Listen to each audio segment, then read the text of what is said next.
Começa agora o programa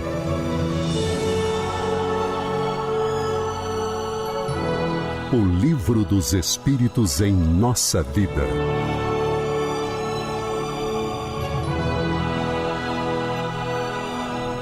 Olá, estamos de volta com o programa O Livro dos Espíritos em Nossa Vida. Hoje nós vamos dar continuidade ao tema Anjos Guardiões, Espíritos Protetores, Familiares ou Simpáticos. Estamos aqui mais uma vez com o nosso amigo Alcir Almeida, mas antes de convidar o Almeida para o nosso bate-papo, eu quero mandar um recado aos nossos ouvintes. Qualquer mensagem que porventura você queira nos encaminhar, nós temos dois caminhos. Você pode enviar um e-mail para tv@comunhãoespírita.com ou pode deixar a sua mensagem no nosso canal do YouTube, que nós colhemos as informações, as questões, os comentários ali colocados, ali deixados e responderemos nos programas futuros. Então, são esses os dois caminhos. Uma outra orientação é que o nosso programa, como você já deve ter percebido, ele é gravado e levado ao ar às terças-feiras, às 19 horas.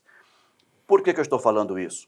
Não precisa você ficar preso ao horário das 19 horas, na terça-feira, para nos assistir.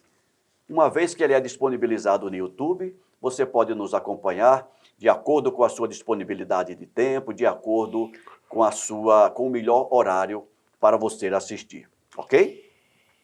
Dito isso, Almeida, seja bem-vindo para o nosso bate-papo. Obrigado, Ricardo. Obrigado pela companhia carinhosa de todos vocês. Eu preciso fazer um comentário. Claro, por favor. Olha, gente, eu tô com um problema de voz, né? Tem gente que está ficando com problema de olfato, tem gente que está ficando com problema de paladar. Eu fiquei com problema de voz, né? Quando eu começo a falar, começo a tossir. Então, antecipadamente, peço desculpas a cada um de vocês. Vocês já devem ter percebido nas últimas semanas que a gente está tossindo, mas é uma sequela pós-Covid, tá? Conforme a gente já conversou, né? A Covid passou na minha casa, cumprimentou todo mundo, mas já estamos todos bem, ninguém foi internado, ninguém foi para o hospital e está tudo tranquilo. Graças a Deus. Graças a Deus. Então vamos em frente. Na semana passada nós encerramos o programa comentando a questão 494 e hoje nós vamos para... 493. Não, foi a questão 494 mesmo. Desculpa, perdão. Foi. E hoje nós vamos para 495, que é uma questão bem curtinha, mas tem uma resposta longa, uma resposta, inclusive, que é assinada por São Luís e Santo Agostinho, e depois da resposta, o Kardec ainda faz um rápido comentário.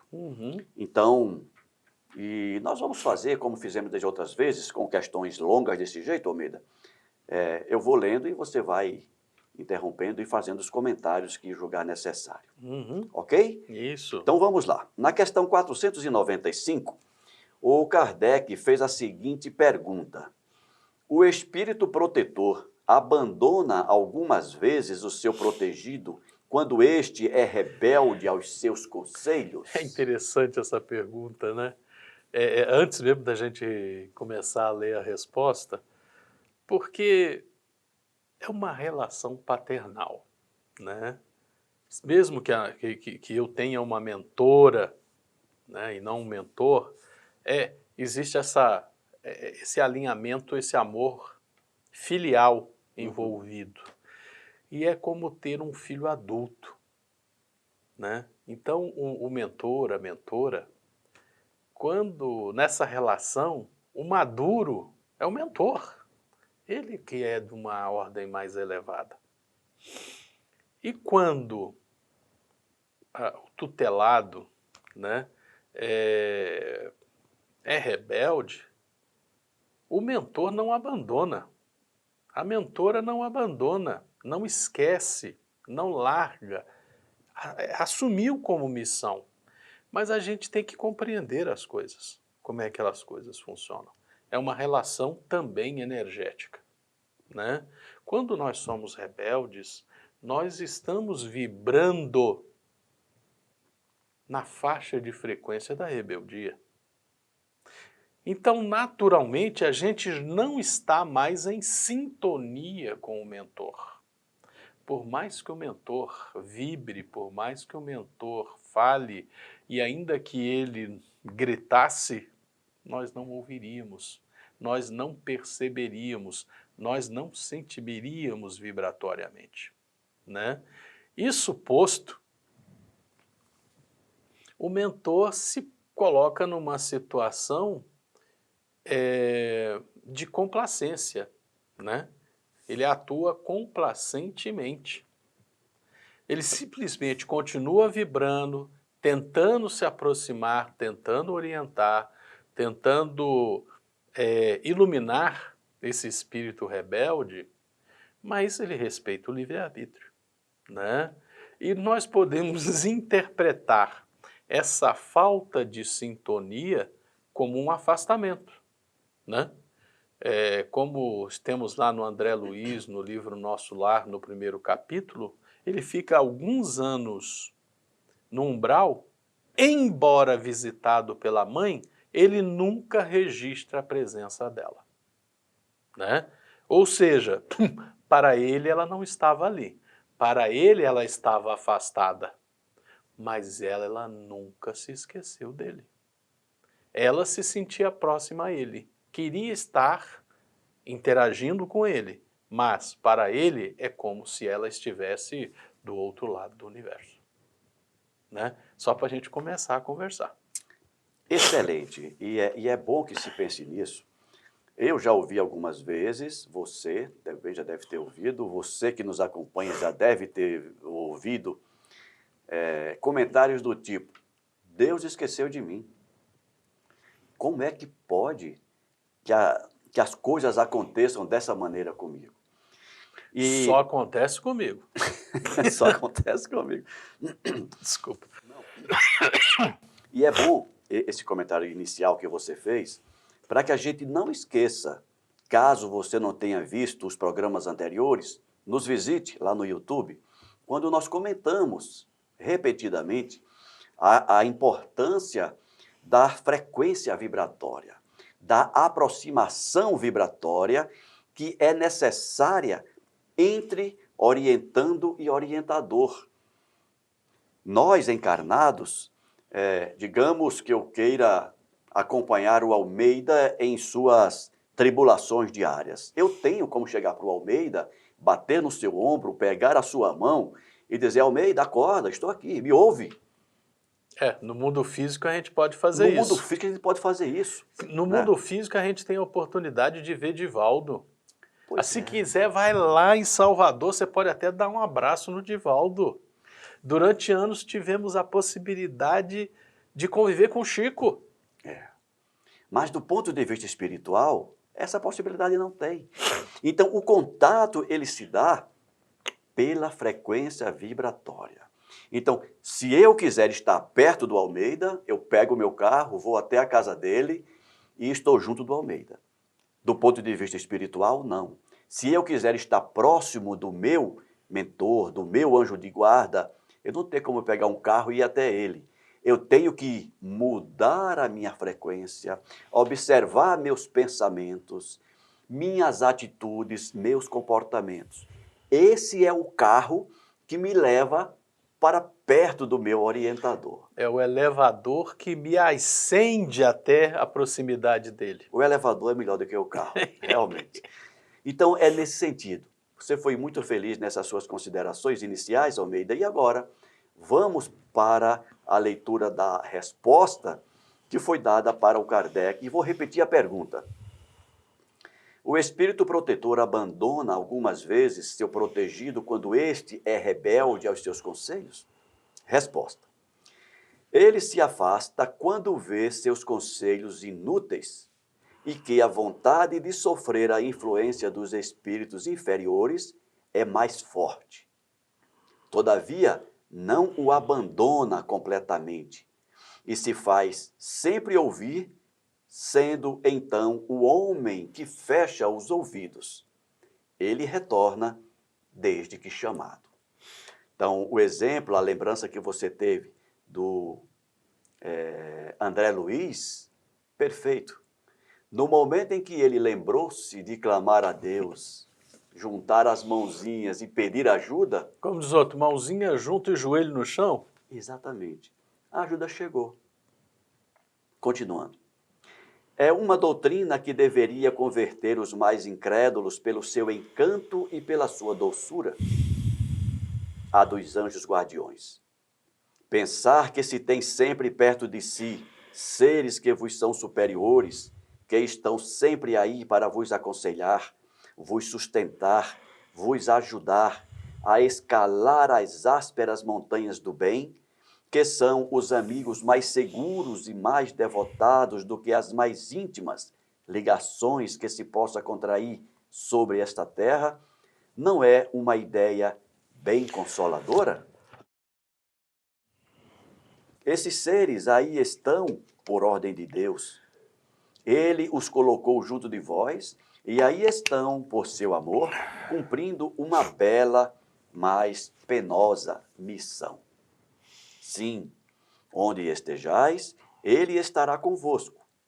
As prisões, os hospitais, os lugares de devassidão, a solidão, nada vos separa desse amigo que não podeis ver, mas do qual vossa alma sente os mais doces estímulos e ouve os sábios conselhos.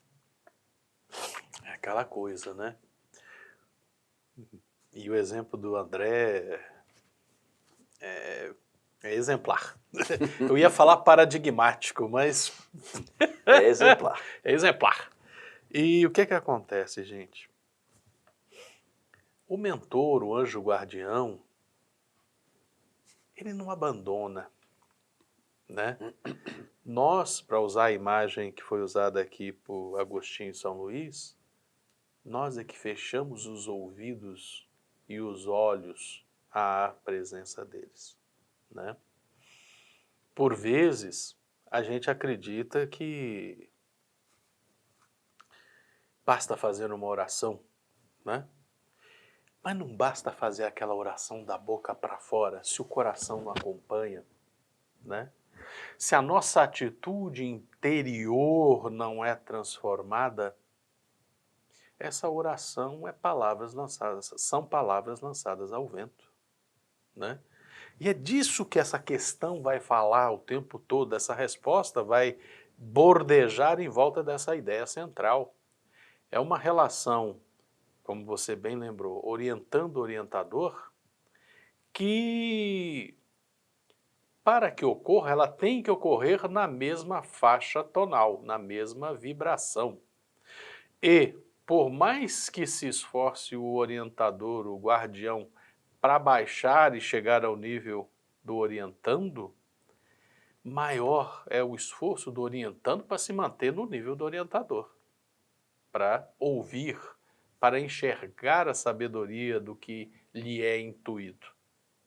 E é disso que está sendo falado aqui. É. E a gente precisa lembrar também, Almeida, que nós não estamos falando de uma coisa fácil de ser feita. Não é um toque de mágica, é aquela história. Às vezes a gente fala, não, é a oração, né? E a gente perde o que significa isso. Cada um de nós, como já falamos nas últimas semanas, nós irradiamos energia numa determinada faixa de frequência. E nós temos o que se chama de tônus vibratório, né? A gente vibra numa determinada faixa de frequência. O fato de eu fazer uma oração, eu estou aumentando essa frequência, eu estou elevando o caráter energético dessa frequência. Na hora que eu paro de rezar, eu volto para a minha natureza. O que nós precisamos é alterar a nossa natureza. E por isso que dentro da doutrina espírita se fala tanto em reforma íntima, né? É você mudar essas chaves, essas como na semana passada a gente estava falando das personas, né? Cada vez mais essas personas continuarão a existir sempre como registro, mas que cada vez mais o meu eu atual determine a minha faixa de frequência. Como você sempre nos lembra, hoje nós somos a melhor versão de nós mesmos, né? Então a gente precisa abandonar o homem velho, para usar a expressão de Paulo, e cada vez mais pensar, agir e existir e ser no homem novo, no ser humano novo. É isso. Continuando. Deverias conhecer melhor esta verdade. Quantas vezes ela vos ajudaria nos momentos de crise? Quantas vezes ela vos salvaria dos maus espíritos? Todavia, no grande dia, este anjo de bondade terá frequentemente de vos dizer: não te disse isto? Parece lembrando as nossas mães, né? Quando nos orienta e a gente não dar ouvidos ao que ela diz e a gente cai. Não te falei? É exatamente o que ele está dizendo aqui. Não te disse isto? E não o fizeste. Não te mostrei o abismo? E aí te precipitastes. Não te fiz ouvir na consciência a voz da verdade? E não seguiste os conselhos da mentira? Ah, interrogai vossos anjos guardiães. Estabelecei entre eles e vós essa ternura íntima que reina entre os melhores amigos. Não penseis em esconder-lhes nada, porque eles têm os olhos de Deus e não podeis enganá-los. Sonhai com o futuro, procurai avançar nesta vida, e vossas provas serão mais curtas, vossas existências mais felizes. Caminhai, homens de coragem, atirai para longe de vós, de uma vez por todas, preconceitos e ideias preconcebidas. Entrai na nova estrada que se abre diante de vós. Marchai, marchai, tendes orientadores, segue-os. O objetivo não vos pode faltar, porque esse objetivo é Deus. Devemos conhecer melhor esta verdade. Pois é, Almeida. Recentemente eu estava conversando com um colega. Ele tem uma convicção religiosa bem forte, e ele conversava comigo sobre a visão espírita sobre determinados pontos da vida. E em alguns comentários ele concordava plenamente, mas em outros ele dizia assim: não, isso eu não posso aceitar porque está escrito que é de outro jeito.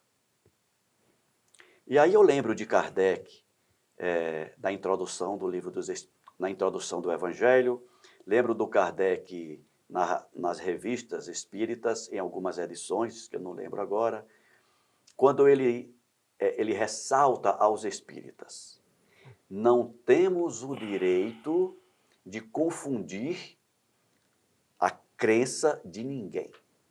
Se você já tem a sua crença, siga a sua crença. Nós não somos juízes da vida de ninguém.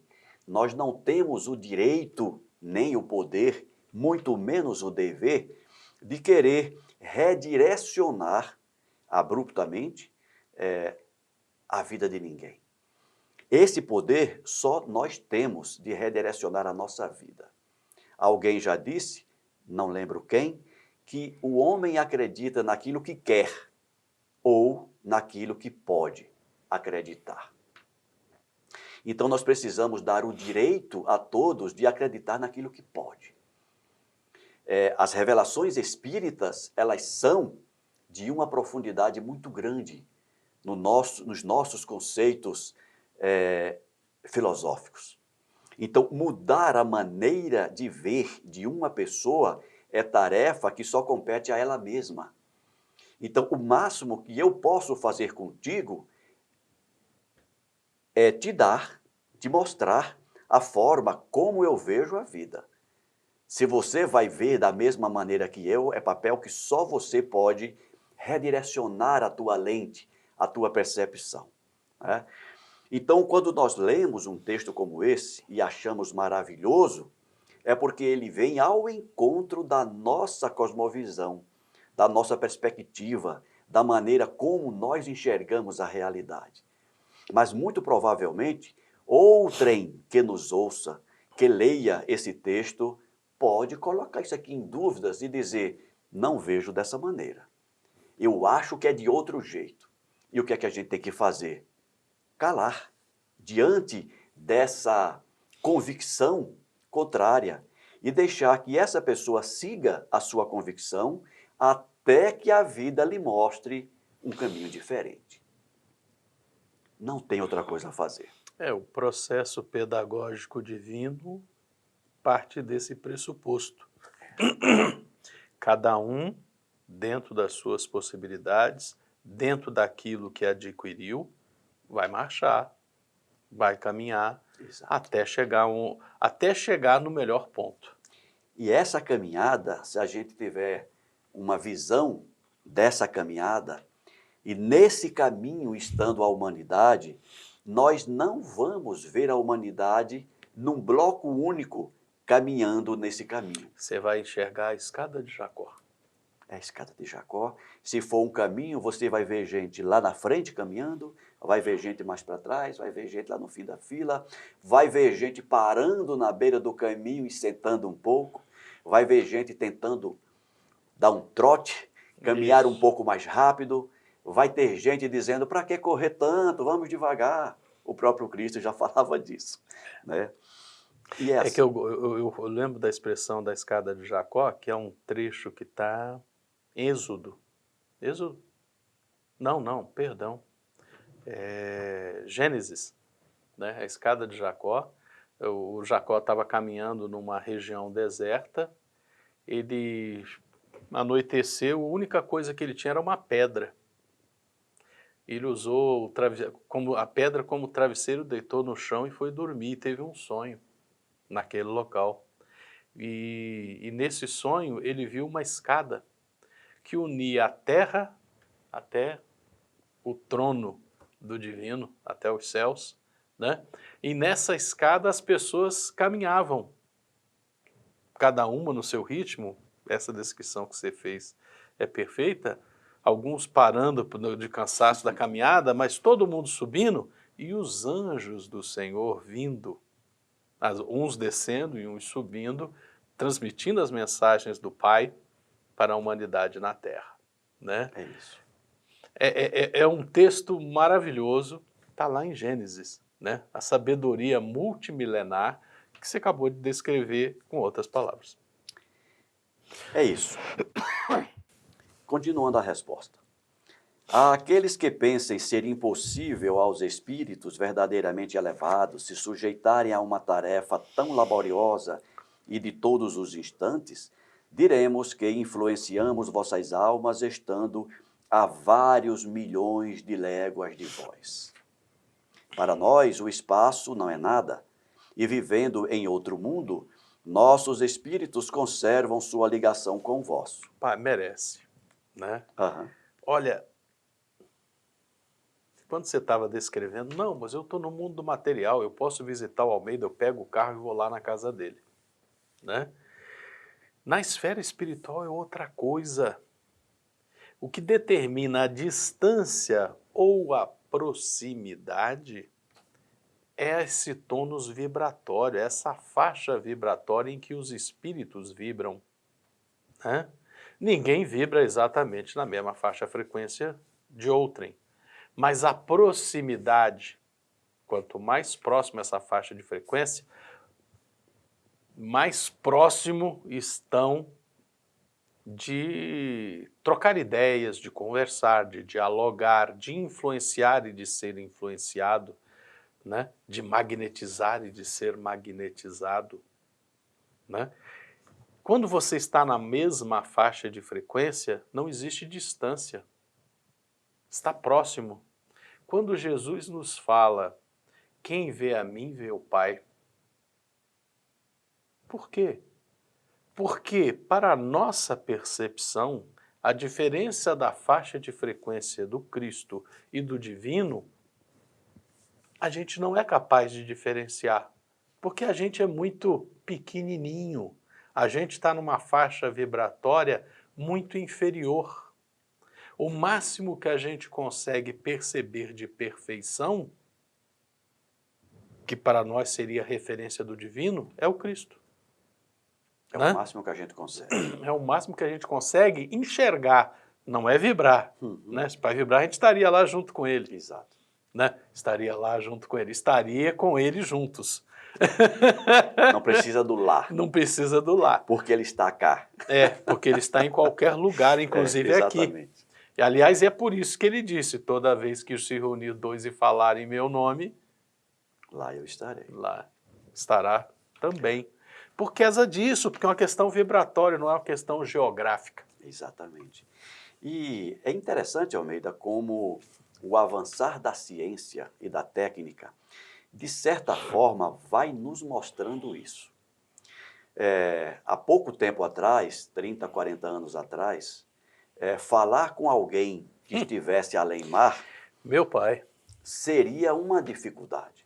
é aquela história, né? 40 anos atrás, 40 anos 80, já tinha os troncos de satélite, lembra que falava-se tronco, né? Você tinha que mandar um sinal para o satélite, que mandava o sinal para outro satélite, que mandava para o chão, para onde estava a pessoa, né? Então, 40 anos atrás, a gente estava... O cúmulo da tecnologia era você assistir a transmissão de um evento que acontecesse em outro continente. Eu me lembro que a primeira vez que eu vi uma Olimpíada, em 76, a gente já se achava o suprassumo da coisa, você está assistindo a abertura da Olimpíada. É verdade. Caraca. E hoje em dia nós estamos aí com uma comunicação imediata, não só áudio, mas também visualmente. Os nossos smartphones, hoje em dia, você conversa tete a tete, né? Cara a cara, vis a vis, com uma qualidade de som e de vídeo hoje impressionante para nós. Isso. Daqui a 100 anos ninguém sabe. Daqui a 100 anos Como vão estar diz dizendo que nós éramos das cavernas com os nossos smartphones atuais. Com certeza, né? E tudo isso é porque a ciência está caminhando no domínio, vou usar a expressão, não tem outra forma, do espectro eletromagnético. E na hora que a gente fala sobre isso, faixas de frequência nós percebemos como luz, faixas de frequência nós sentimos como calor, faixas de frequência nós percebemos como som, mas é a mesma energia. Né? Em modais diferentes. Percepções diferentes, porque o modal é o mesmo. Né? É frequência, altura de onda, é só isso. Né? A nossa percepção é que define diferentemente, mas a energia é a mesma. Interessante. Né? Ou seja, você começa a voltar na história, a ciência começa a caminhar, no sentido de perceber que a matéria é uma coisa só. Excelente. Então, mas eu tenho uma rugindo. informação para você, ele já rugiu. Almeida, nós vamos ficar por aqui hoje, nós não terminamos a leitura da resposta da questão 495, vamos parar por aqui, na próxima semana a gente continua. Continuamos, tá, gente, abração.